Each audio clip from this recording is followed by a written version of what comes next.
हाँ, तो हमने हैंस क्रिश्चियन ऑस्टेट का एक्सपेरिमेंट बहुत अच्छे से समझा और ये भी समझा कि हम उसे घर पे कैसे कर सकते हैं।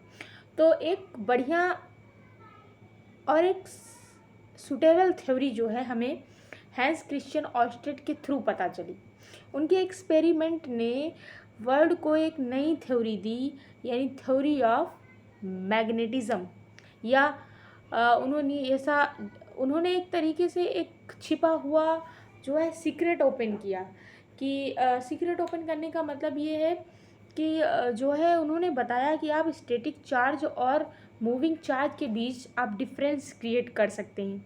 उन्होंने बताया कि मूविंग चार्ज किस तरह से स्टैटिक चार्ज से डिफरेंट होते हैं। वैसे तो उनको पता नहीं था कि ऐसा एक्सपेरिमेंट हम जो है करने जा रहे हैं, ऐसा ऐसा कुछ हो जाएगा, लेकिन हमें कहीं ना कहीं वो एक बढ़िया चीज़ दे गई। तो हैंस क्रिश्चियन रॉबर्ट सर जो है ऑस्टेट के हम लोग शुक्रगुजार रहेंगे कि साइंस के फील्ड में उन्होंने एक अच्छा व्यू हम लोगों को दिया, ताकि हम आगे वाली जो है जो भी जनरेशन है उनको भी हम सिखा सकें, बता सकें। तो बढ़िया था हैंस क्रिश्चियन ऑस्टेट का एक्सपेरिमेंट। तो आपने उनके एक्सपेरिमेंट में एक वर्ड सुना है मैग्नेटिक फील्ड, और बार बार सुना है, ऐसा नहीं कि एक बार आया उसके बाद ख़त्म हो गया। आपने बार बार मैग्नेटिक फील्ड का नाम सुना है। तो सवाल तो उठता है, लाजमी है कि सवाल उठेगा कि व्हाट इज़ मैग्नेटिक फील्ड। तो हम आपको बताएंगे कि what is magnetic field. Define करने के लिए ही बैठे हैं, तो क्या है मैग्नेटिक फील्ड, इसके बारे में हम चर्चा करेंगे।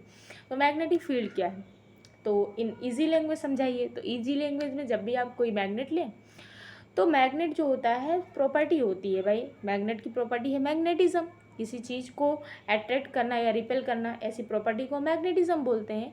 और वही मैग्नेटिज्म जो प्रॉपर्टी है वही डिफाइन करेगी कि मैग्नेटिक फील्ड असली में क्या होता है। जी हाँ, मैग्नेटिक फील्ड को डिफाइन करने के लिए बस एक मैग्नेट ही काफ़ी है, अगर ईजी वे में समझा जाए तो।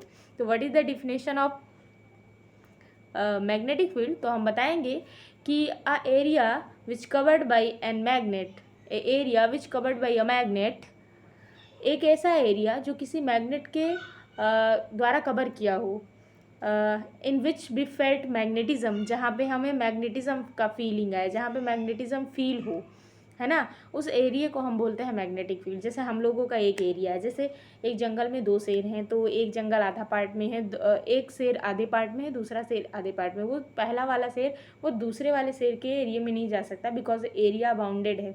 यहाँ ये मेरा एरिया है, अगर मेरे में आओगे तो हम तुमको फील कराएंगे कि हम भी शेर हैं। तो इस तरह से कुछ होता है। जैसे दो लोग हों, एक मार्केट हो, उस मार्केट में टैक्स वसूल करना हो, तो दो गुंडे हों। एक गुंडा आधे मार्केट में टैक्स वसूल करता है, तो दूसरा गुंडा आधे मार्केट में टैक्स वसूल करता है। अगर एक गुंडा आता है मान लीजिए, और दूसरे गुंडे के बाई चांस कहता है कि अभी तो आप एबसेंट है, तो हम चले जाते हैं और एक काम करते हैं, हम ही टैक्स ले आते हैं। तो ऐसा करने के लिए बाई चांस वो गया और अचानक से वो दूसरा वाला गुंडा आ गया, तो वो सोचेगा अच्छा भाई तुम मेरे एरिया में आए हो, तब तुमको बताना भी पड़ेगा कि मेरे एरिया में आने का इफ़ेक्ट क्या होता है। इफ़ेक्ट क्या होता है, वही ना, इफ़ेक्ट क्या होता है। तो वो भी बताता है कि मैं भी तुम्हारी तरह गुंडा हूँ, कमज़ोर थोड़ी हूँ। तो एक तरह से सब अपनी अपनी पावर को डिस्ट्रीब्यूट कर रहे हैं। तो उसी तरह हम समझेंगे कि मैग्नेट भी अपने पावर को एक्सपेंस करता है, और कितना एक्सपेंस करता है वो उसकी पावर पे डिपेंड करता है। ठीक है, तो शेर तो बहुत हैं, लेकिन एक बूढ़ा शेर, एक जवान शेर, सब डिफरेंस है। तो ह्यूमंस बहुत हैं, सबकी पावर्स अलग अलग है। तो आप देखते हो बल्ब की पावर अलग है, कोई 10 वाट की, कोई 8 वाट की, कोई 60 वाट की, कोई 100 वाट की बल्ब है। तो इस तरह से पावर सबकी अलग है। तो पावर का डिस्ट्रीब्यूशन बेसिकली हम यहाँ पढ़ेंगे। तो हमने बात करी कि कैसे डिफाइन करें मैग्नेटिक फील्ड को। तो हमने बताया कि area around a magnet in which be felt magnetism, जहाँ पे हम मैग्नेटिज्म प्रॉपर्टी को फील करें, वो कहलाता है मैग्नेटिक फील्ड। और भी अच्छी लैंग्वेज में अगर हम समझें मैग्नेटिज्म को, तो मैग्नेटिज्म को नहीं, मैग्नेटिक फील्ड को और भी अच्छी लैंग्वेज में अगर हम समझें, तो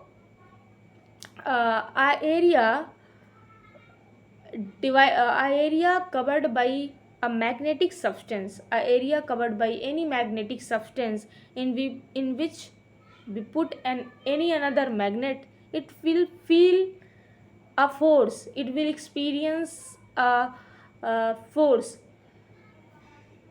strength, this is called magnetic field.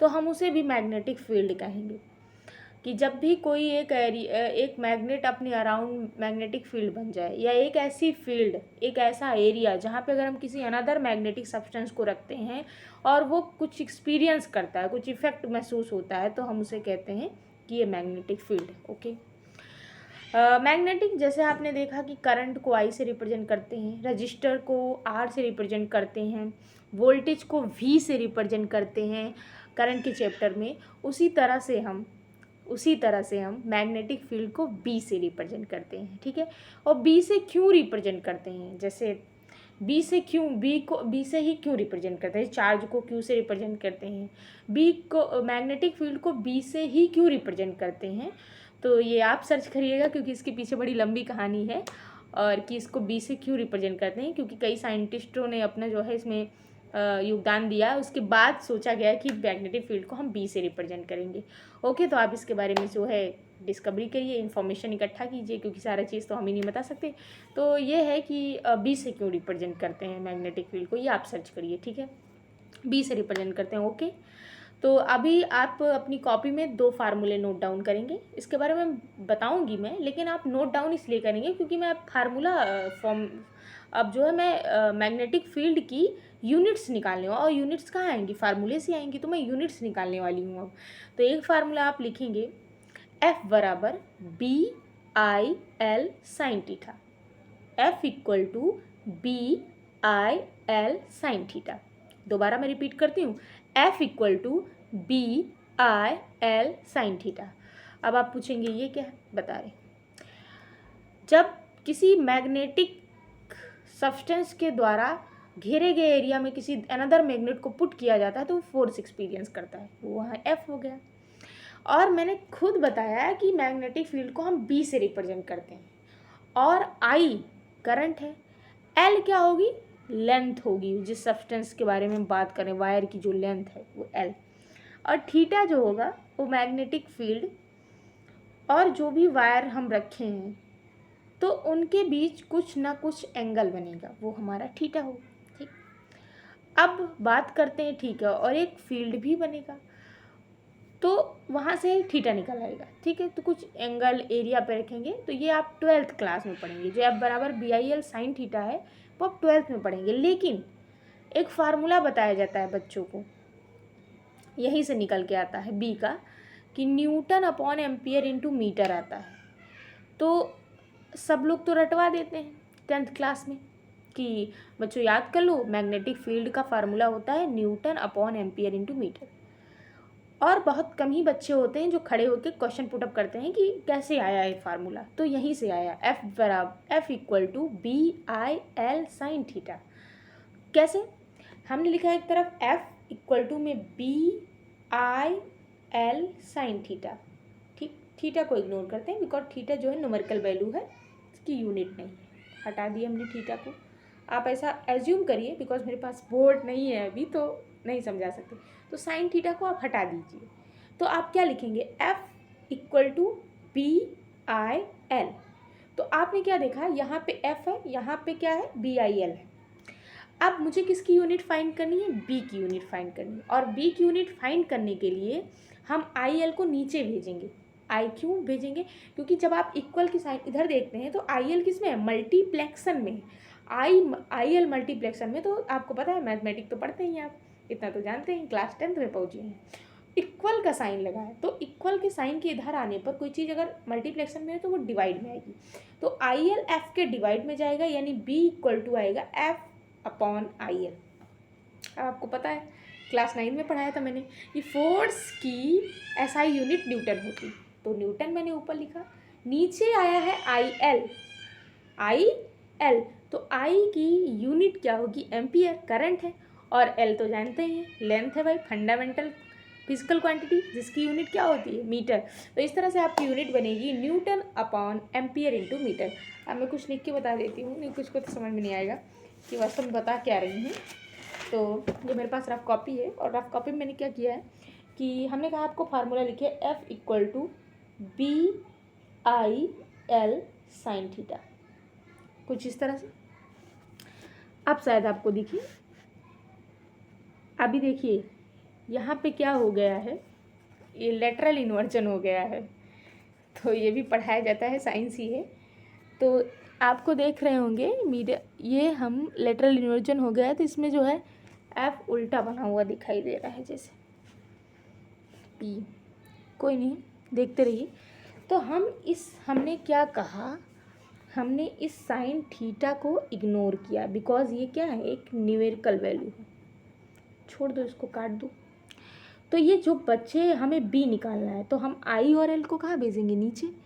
यानी यहाँ बी इक्वल टू में क्या आएगा, देखिए मेरी पेन भी ख़राब हो चुकी है, दूसरी निकाल जाएगी। तो हमने क्या कहा कि आप यहाँ से क्या करेंगे, यहाँ से ये f equal to B I L, क्योंकि हमने थीटा को क्या कर दिया, हटा दिया। तो ये जो आई एल है ये इन2 में है तो नीचे आएगा, यानी b equal to f upon I L. तो f की न्यूटन, i की एम्पियर और लेंथ की हो जाएगी मीटर। तो ये यूनिट बन गई मैग्नेटिक फील्ड की।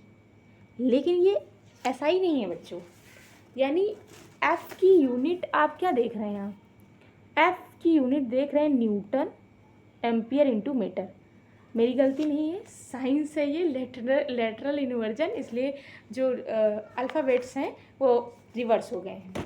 तो ठीक है, तो हमने क्या कहा कि यूनिट बताई हमने मैग्नेटिक फील्ड की, क्या बताया मैंने, newton upon ampere into metre. कहाँ से आया, F equal to B I L sine theta. Sine theta को मैंने इग्नोर कर दिया, नहीं कोई पूछे रहे मैम आप रेडियन लिख सकती थी, स्टेरेडियन लिख सकती, नो। एंगल की मैं जानती हूँ रेडियन होती है, लेकिन यहाँ मैंने एंगल नहीं लिखा है। या मैंने 60 लेंगे, 90 लेंगे, 30 लेंगे, कुछ न्यूमेरिकल वैल्यू लेंगे तो वो एक न्यूमेरिकल वैल्यू हमें देंगे, इसलिए हमने साइन थीटा को इग्नोर कर दिया है। डीपली पढ़ाना होता तो थोड़ा और बात होती, बताते किस कैसे हटाया। वैसे समझो कि साइन थीटा को हमने हटा दिया क्योंकि वो न्यूमेरिकल वैल्यू है। तो इस तरह से हमने F equal to B I L sine theta से हमने बी की यूनिट निकाली। What is B, magnetic field. भाई अभी तो बताया था मैग्नेटिक फील्ड, बी क्या है, मैग्नेटिक फील्ड।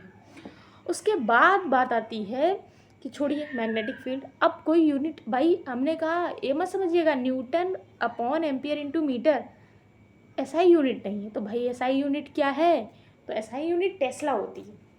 टेस्ला भी एक साइंटिस्ट थे, पढ़ लेना इनके बारे में हिस्ट्री। साइंस लिए हो, थोड़ा बहुत तो एफर्ट डालना पड़ेगा ना, सबको तो नहीं बताया जा सकता। तो मैग्नेटिक फील्ड की एसआई यूनिट टेस्ला होती है। 4 यूनिट हम आपको बता रहे हैं। मैग्नेटिक फील्ड की एसआई यूनिट टेस्ला होती है, और सीजीएस में मैग्नेटिक फील्ड की यूनिट गॉस होती है। और एक तो मैंने बताई ही, newton upon ampere into metre, ये भी मैग्नेटिक फील्ड की यूनिट है। और एक यूनिट में जो है मैग्नेटिक फील्ड की होती है वेबर पर मीटर स्क्वायर। वेबर पर मीटर स्क्वायर होती है। तो मैंने 4 यूनिट बताई, टेस्ला जो कि एसआई यूनिट है, गॉस सीजीएस यूनिट है मैग्नेटिक फील्ड की, newton upon ampere into metre another unit है मैग्नेटिक फील्ड की यूनिट है, और वेबर पर मीटर स्क्वायर क्या यूनिट, किसकी यूनिट है, मैग्नेटिक फील्ड की। भाई 4 यूनिट बताई, कौन, tesla, gauss, newton upon ampere into metre and fourth क्या, वेबर पर मीटर स्क्वायर। अब आप पूछो अरे ma'am newton upon ampere into metre तो बताया कहाँ से आया, F equal to V I L sine theta, weber पर मीटर स्क्वायर कहाँ से आए, तो वो भी सुनिए। एक फार्मूला और होता है, क्लास 12th में ही पढ़ेंगे, लेकिन आप 10th में कोई नहीं पढ़ाएगा, बता दे रही हूँ। b equal to five upon A, b equal to five upon A, इसको भी लिख के मैं बता दे रही हूँ। b equal to five upon A, कुछ बड़ा बना रही हूँ, अब भी लेटरल इन्वर्जन होगा। ये b equal to five upon A, B क्या, मैग्नेटिक फील्ड, फाई क्या है, मैग्नेटिक फ्लक्स है, ए एरिया, किसी एक एरिया में से जितने भी मैग्नेटिक फ्लक्स पास होते हैं वो डिफाइन करते हैं मैग्नेटिक फील्ड को। ओके, लेकिन ये फ्लक्स अभी नहीं समझ में आएगा, मुझे पता है, सिर्फ पढ़ लो कि B equal to flux upon A. Flux की जो एसआई यूनिट होती है वेबर होती है, एरिया की मीटर स्क्वायर, इसलिए मैग्नेटिक फील्ड की यूनिट जो होगी वो वेबर पर मीटर स्क्वायर। लेकिन एसआई टेस्ला है, याद रखना, इसे मत मान लेना। बता रही हूँ 4 यूनिट एसआई मैग्नेटिक। अगर कोई आपसे पूछे कि मैग्नेटिक फील्ड की एसआई यूनिट क्या है तो आप बोलेंगे टेस्ला। और भी तो यूनिट होती है, हाँ बिल्कुल, tesla, gauss, newton, ampere into metre, newton पर ampere into metre and weber पर मीटर स्क्वायर। ठीक है, तो 4 यूनिट्स मैंने आपको बताई। फिर एक बात और आता है कि what is the relation between Tesla and Gauss. Gauss CGS magnetic field की और टेस्ला एसआई। रिलेशन होता है कि एक टेस्ला में 10⁴ गॉस होते हैं। कौन बड़ा है, टेस्ला की गॉस? टेस्ला, ऑब्वियसली टेस्ला बड़ा है, क्योंकि एक टेस्ला इक्वल होता है 10⁴ गॉस की। एक गॉस कितना होगा, 10⁻⁻⁴ टेस्ला की। तो एक टेस्ला इक्वल टू 10⁴ गॉस होता है। ठीक है, गॉस और टेस्ला सब क्या है, मैग्नेटिक फील्ड की यूनिट्स हैं। एसआई यूनिट टेस्ला है, सीजीएस में मैग्नेटिक फील्ड की यूनिट गॉस है, और एक यूनिट होती है newton upon ampere into metre, और 4th यूनिट हमने बताई वेबर पर मीटर स्क्वायर। कहाँ से निकल के आई, तो एक फार्मूला हमने पढ़ा F equal to BIL sine theta, और एक फार्मूला हमने पढ़ा B equal to phi upon A, where B represent magnetic field और फाई represent flux, A represent area. और फर्स्ट फार्मूला में F equal to BIL sine theta में F represent force on magnetic field, B magnetic field, I current, L length, और theta वहाँ पे जो theta create हो रहा हो। ठीक है, तो इतना समझ लीजिए। बहुत डीप में समझाना था लेकिन बहुत कम समझाया, और शायद बोर्ड होता तो और थोड़ा फील आता, लेकिन ठीक है, इतने के लिए अच्छा है। और अब ये समझने के बाद मैं आपको बताऊंगी कल की मैग्नेटिक फील्ड क्या होती हैं, इसी से रिलेट मैग्नेटिक फील्ड लाइंस क्या होती हैं। तो सुना सुना नाम है ना, सिर्फ लाइन का लाइन आ गई है, और मैग्नेटिक फील्ड मैंने आज पढ़ा दिया क्लियर कट। इतना पढ़िए, थोड़ा पढ़िए, लेकिन यहाँ घुसना चाहिए। Thank you.